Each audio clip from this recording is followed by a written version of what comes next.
नमस्कार दोस्तों, स्वागत है आपका मेरे चैनल लोकेंद्र जी की रेमेडी में। दोस्तों, आशा करता हूँ खुश होंगे, सुखी होंगे, संपन्न होंगे। अक्सर देखा जाता है कि कितने लोग कितनी मेहनत करते हैं, कितने प्रयत्न करते हैं और इतना प्रयत्न करने के बाद भी उनका कार्य संपन्न नहीं होता है, या फिर यूँ कहें जो चाहते हैं वो नहीं हो पाता है। तो देखा जाता है जैसे सर्विस में अपार मेहनत करने के बाद भी उनको वो ख्याति नहीं मिलती जो दूसरे लोग थोड़ा सा प्रयत्न करके और क्रेडिट वो ले जाते हैं। प्लस कोई ऐसे काम हैं जो कई दिनों से रुके हुए हैं घर में, जैसे पैसे की कमी है, शादी नहीं हो रही है कितने प्रयत्न करने के बाद भी, दूसरा कहीं भी जाते हैं तो उनको वो मान सम्मान प्राप्त नहीं होता है। तो ये सब समस्याएं जिसके यहाँ भी हों, उसके लिए एक बहुत ही सरल उपाय इसमें वीडियो में मैं आपको बताऊंगा। दोस्तों, समझ लीजिए, ये उपाय करने के बाद आपकी जो भी समस्या होगी 7 दिन के अंदर रिजल्ट आ जाएगा। तो दोस्तों, अगर मेरी वीडियो आपको अच्छी लगती है तो लाइक सब्सक्राइब अवश्य करना, शेयर करना और बेल बटन दबाना नहीं भूलना, जिससे आगे मेरी कोई भी वीडियो आपको आसानी से मिलती रहे। दोस्तों, ये उपाय आपको करना है, इसके लिए निश्चित दिन है। ये उपाय मंथ एंड में जो पूर्णमासी आती है, पूनम कहते हैं जिसको, कल ही पूनम है। तो दोस्तों, पूनम के दिन आपको संध्या समय मतलब सूर्य अस्त होने के टाइम पे, सूर्य अस्त नहीं हुआ हो और दिन भी ना हो, दोनों दिन और रात के बीच का टाइम,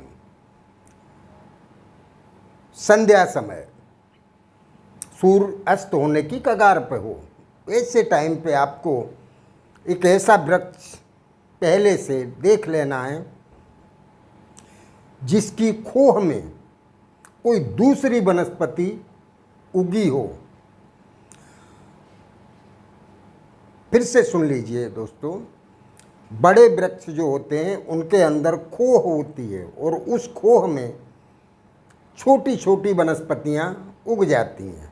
वनस्पति आपको उगानी नहीं है कि आप जाके कहीं दाने डाल दो खोह में, फिर उग जाए और अगले महीने आप जाके पूर्णमासी को ले आओ, तो ये गलत होगा, ये काम नहीं। और नेचुरल ढंग से उगी हुई वनस्पति होनी चाहिए और उस वनस्पति को आप जड़ के साथ उसमें से उखाड़ लेना है। उखाड़ने से पहले दोस्तों ये ध्यान रहे कि ये कहा गया है कि किसी से भी कुछ भी हम लेने जाते हैं तो हमारे भाव कैसे होने चाहिए।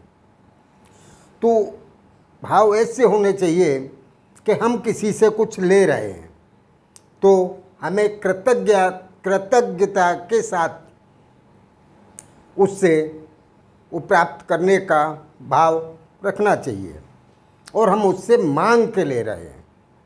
सबसे पहले आपको जाके वृक्ष से प्रार्थना करनी है हाथ जोड़ के, हे वृक्ष राज, आपने इस वनस्पति को जिस तरह से आश्रय दिया है और अपनी छत्र छाया के अंदर इसको संभाल के रखा है और ये अपनी फल फूल रही है, इस वनस्पति को मैं लेने आया हूँ, आप मुझे इस वनस्पति को प्रदान करें। और वनस्पति को आप इस तरह से सीधी सीधी उसमें से उखाड़ लेना है। करीब इतनी सी जड़ होनी चाहिए उसकी, और वो जड़ के साथ आपको ले लेनी है। फिर जब लेने के बाद उससे वापस प्रार्थना करनी है वृक्ष से, हे वृक्षराज, इस वनस्पति को जिस तरह से आपने संभाल के रखा था और जो आश्रय आपने इसको दिया है, उसी तरह का आशीर्वाद आप मुझे प्रदान करें। इस वनस्पति के साथ मैं यहाँ से जा रहा हूँ। और आप उसको लेके अपने घर पे आ जाइए। घर पे आके स्वच्छ पानी में उसको धोना है, और धो के अपने पूजा स्थान में किसी भी बर्तन में, थाली में रख के, और उसकी छोटी सी पूजा करनी है आपको। पूजा में आपको बहुत कुछ नहीं करना है। एक दीपक जलाना है, 2 अगरबत्ती लगा देनी है, और कुमकुम या थोड़ा सा अक्षत उसके ऊपर चढ़ा देना है। ये लगा के, और आपको जो भी आपके इष्ट देव हों उनका 108 जाप कर लेना है। कोई भी माला हो, तुलसी की माला हो, चंदन की माला हो, किसी भी माला से आपको 108 जाप करके बस, और हाथ जोड़ना है, और वनस्पति से कहना है कि आप मेरा काम करो। बस उस वनस्पति को उठा के या तो आप अपने पर्स में रख लें, या फिर तिजोरी में रख दें। पर्स में रखेंगे तो ज़्यादा बेहतर होगा, क्योंकि आप जहाँ भी जाएंगे, जिससे भी मिलेंगे, जो भी आपकी इच्छा लेके जाएंगे, आपकी हर इच्छा पूरी होगी। चाहे वो किसी भी समस्या की इच्छा हो। समस्याएं अपने आप सॉल्व होते चली जाएंगी। अगर तिजोरी में रख दिया है तो समझ लीजिए कि लक्ष्मी का आपके घर आना शुरू हो जाएगा। तो दोस्तों, करते रहिए। जय श्री